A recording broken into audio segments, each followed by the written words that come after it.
Alright, the Gruul have defeated the Simic in this Dragon's Maze competition. Let's see what Desolate Magic is running through the maze.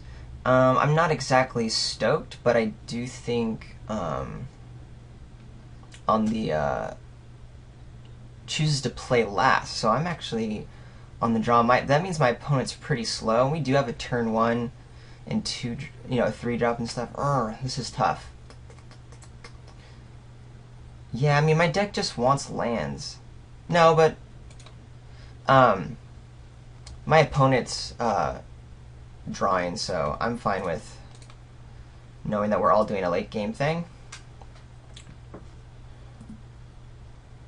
If that's what my opponent's plan is, then we're cool. Alright, now we just need some lands. Let's go Landos. Okay, so that's not the land I was looking for. Stuck on 2. Not a place I want to be. My opponent said Bant. Come on. Ooh! The other person is playing a bunch of Beetle Form Mages. Not excited for that. Alright. We have our 3-drop. Do we just make our Centaur token? No. We'll get our cards out. Heck, if my opponent doesn't play a creature, I can bash in with my Centaur's Herald and Ember Beast. That definitely is a thing.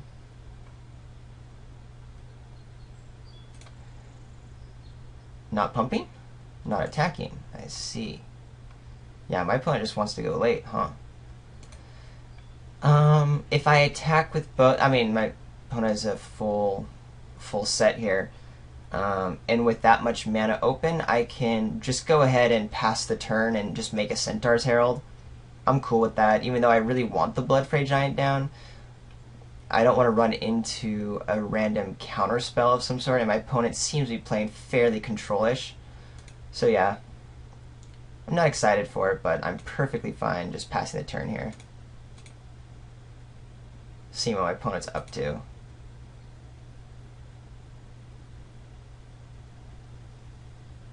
Ah, okay.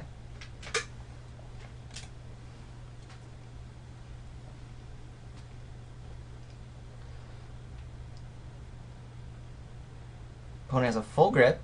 Kind of scary. Night Watch. That's a thing. Probably not attacking now. Indeed, that is correct. We get our Centaur. And then Bloodfray? Yeah, Bloodfray Giant will slam down. Do I want to attack in here? My opponent can double block a couple things. And I can maybe get him with like a Savage Surge or the Slaughterhorn. So yeah, we'll go ahead and bust in. And we do have our Bloodfray follow-up if my opponent doesn't want to risk any of that.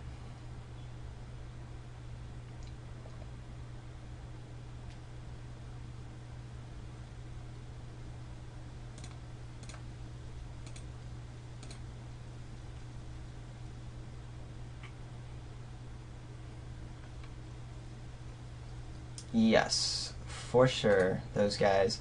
And then for sure, Savage Surge? Yeah, I'm doing Savage Surge. Slaughterhorn has just more value, and basically I'm trading a card for a card, so I'd rather just have that and have my dude on backup. I don't have another play after this, but that's okay. On top of it, if I get Roark Thar out, then Savage Surge, I'm not going to want to be casting. Little side note I didn't even think about. Very worried about what my opponent has with 6 cards in hand and pretty much all the mana in the world. Not too sure what it could be. I think I do just play the Zertos Swine here. I mean, we're still going to bash in with our different dudes up with our combat tricks. Start getting aggressive. I'm thinking maybe Supreme Verdict could be happening. I really don't want to play around a rare, but sometimes you never know. So what is this? Ether Eyes? Tristani's Judgment. Ah. I see, I see. Okay. And then there'll be a double block.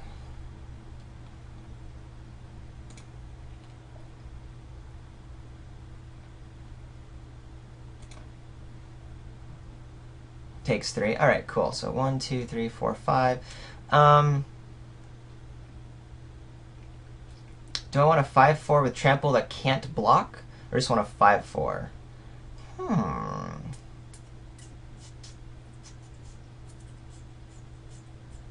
I think we just maximize our mana is what we do. So, Zertaswine, go.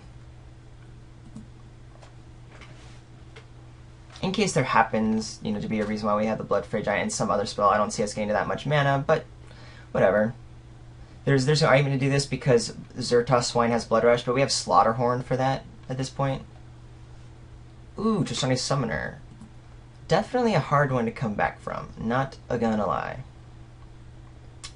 But our Paralyzing Grasp and such should help, and getting Ruric Thar on board should help. So if we attack in, yeah, there's definitely some easy double blocks my opponent does.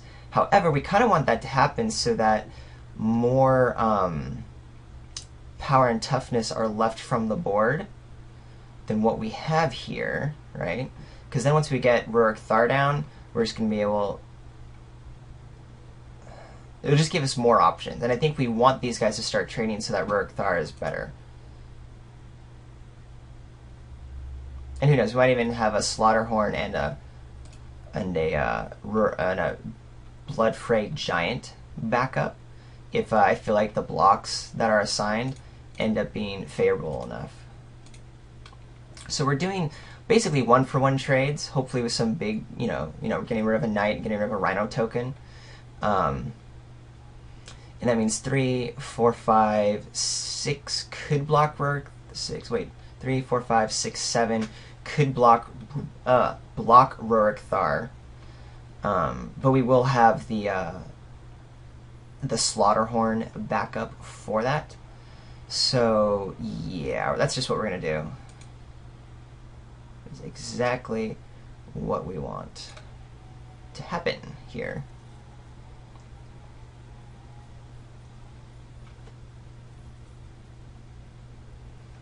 Because, again, the whole point of this is to get creatures off the board so that Ruric Thar can be bashing in appropriately next turn. And with a Slaughterhorn backup and then a Bloodfray Giant follow-up, we should have a pretty good board state. Still, definitely worried that my opponent still has a pretty solid grip in hand, thanks to Inspiration, I suppose, but... 3, 4, 5... Yeah, with what's on board, my opponent can block with everything with Ruric Thar, and Slaughterhorn will stick it there. Ooh!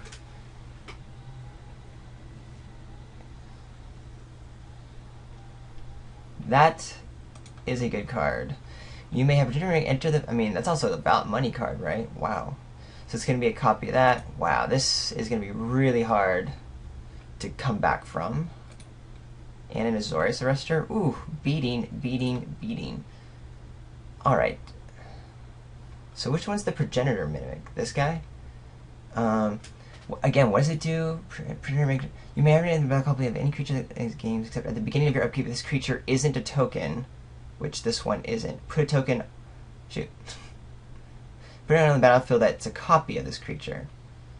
Yeah. Okay. So we see what my opponent's game plan is. I need to F6, because I can't do anything now. And is there any hope of coming back? I mean, my opponent just swings and swings and swings. Do I show anything? I mean, next turn it just takes 6, then gets 4, 5, 6, 7, 8, 9, 10, 11, 12, 13. And there's nothing I can do that deals with Tristani Summoner, so yeah, we're just going to concede here.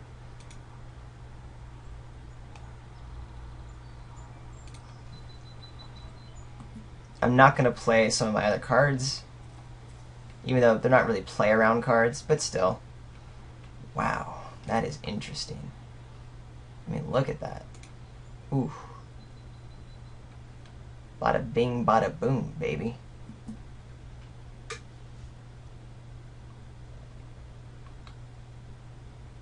Yeah, that would do it.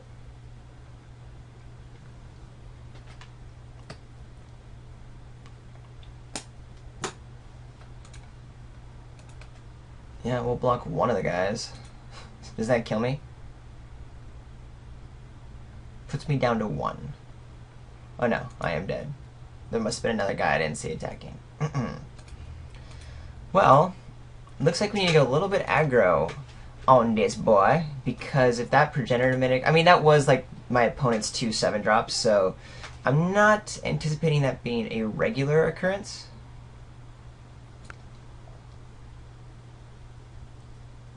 It could be I want Spell Rupture just as the only way to deal with it, but do I really want to slow up what my deck is doing? And I feel like Zerta Ancient is going to be really bad against my opponent, because that if I drop on turn 5, it just allows my opponent to drop his 7-drops that much quicker. So adios, Zerta Ancient. Do I want Spell Rupture? I mean, is there anything else that I don't like in here?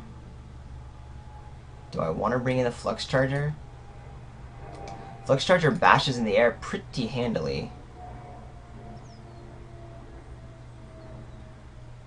My opponent didn't have a whole bunch of airs. Yeah, I think the Flux Charger is going to be good here. We're going to add in that extra island. And we're going to keep the Spell Rupture.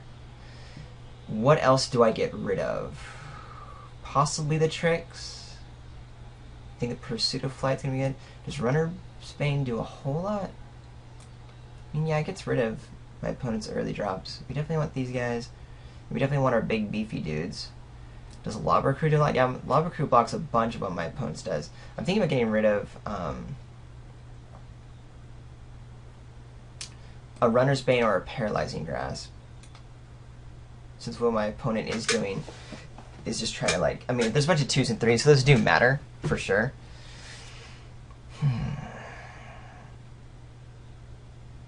Madcap skills, I think, will work in a race.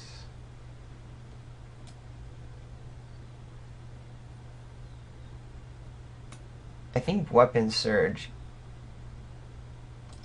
is the worst here. Yeah, I think we're going to play it this route. Definitely want to play it first. 2s with 2 2-drops and a Zerta Druid? Nah, we're not going to mull this. Even though we're on the play, we have the 2 2-drops. This is like a mana source, it's just a little bit slow. Again, want to be quick, hopefully to draw in a couple lands so we can on turn 4 have Bloodfray Giant. I will play the Disciple of the Old Ways first right now, unless I don't draw lands, because I can attack in with Threat of Activation. And looks like my opponent's hanging out for a second. We'll pause. Alrighty. So we're both keeping. Here we go. And actually, I'm rethinking my idea of playing Disciple first, because I think getting Zerta Druid online quicker will actually be more beneficial. Because we do want to be able to ramp into some strong guys here. And we're still doing 1 damage a turn with Zerta Druid. Yeah. Well, my opponent's deck does seem pretty sweet. Has this is a much cleaner early game than what we saw originally. And then of course just in a wicked late game. So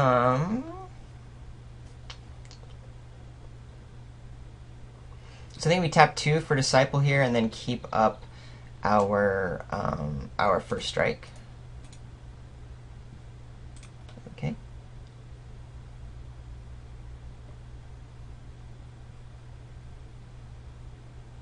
What's going on, Desolate Magic?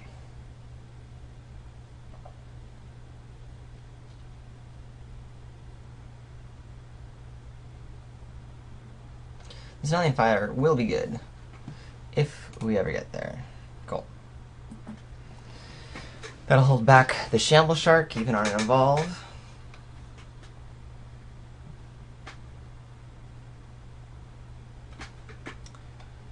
Well, this seems very optimal for my opponent.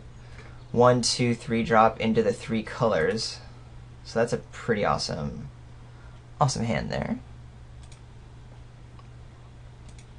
When we get bashed in for 2.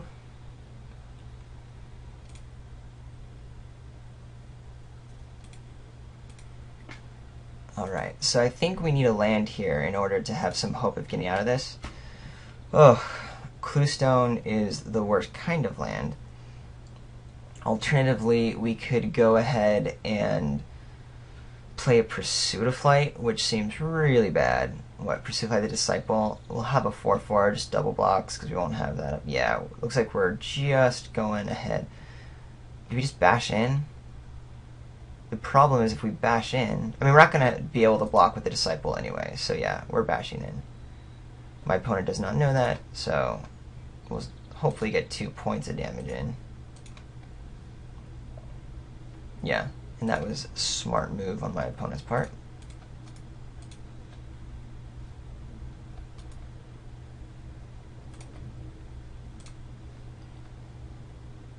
We got that. We play our Cluestone. Not excited for it, but... Oh, wait. Actually, we could have played it and then have first strike up. Okay, so that was possibly a mistake. I don't know if I still would have attacked in or not, just to hold back, but playing any white creature gets the Disciple tapped anyway.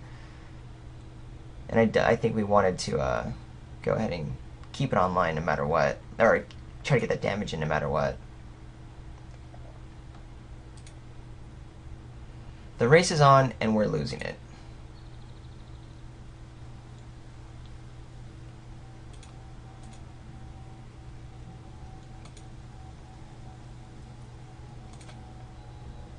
Okay, 1, 2, 3, 4. I got a feeling that if we play Bloodfrayed Giant, it's not going to do a whole lot, and I think we're going to need to Annihilating Fire this turn. Something. We can't attack him with anything. And I think it's time to Annihilating Fire this Shamble Shark.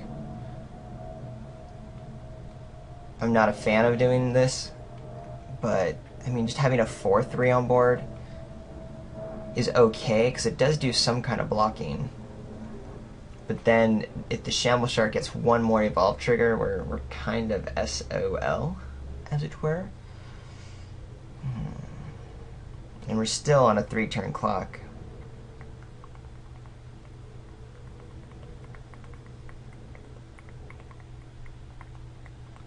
I mean, I suppose we could go ahead and play Pursuit of Flight, keep up first strike and flying. You know, that might be the best choice, unfortunately. Play 1 red here, blue will get that. But we can't... We don't have enough for flying and first strike because we need to use...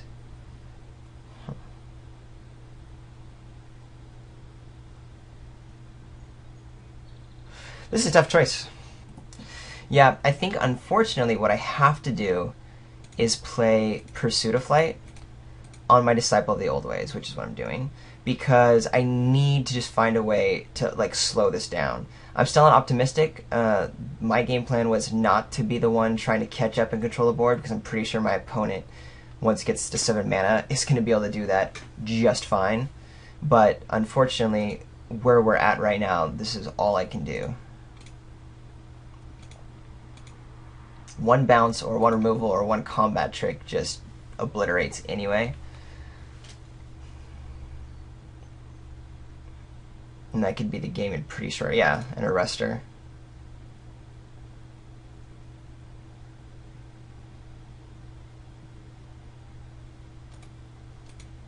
That's game, right? 1, 2, 3, 4.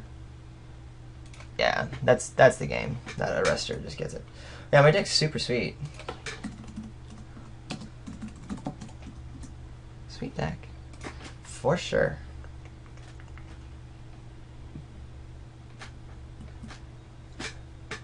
Then I'll go ahead and I'll just concede.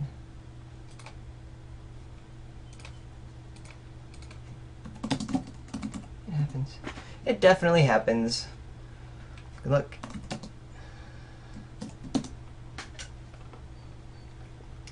Alright, so even though my opponent felt like it was the land screw, I still don't think my deck would have had a chance beating out Desolate Magic's aggro slash late game destroyer deck. Yeah, that guy's deck was pretty alright. But I still think it was fun. I'm glad we got into the second round. I am Ryan from Mana Bluff. Hope you enjoyed. Feel free to leave comments on manabluff.com or find me on Twitter. I am __RJH___. Also, of course, feel free to say hey to me on Moto, RJH. And if you're watching this on YouTube, comment, subscribe, or like. Appreciate it. See you next week. Adios.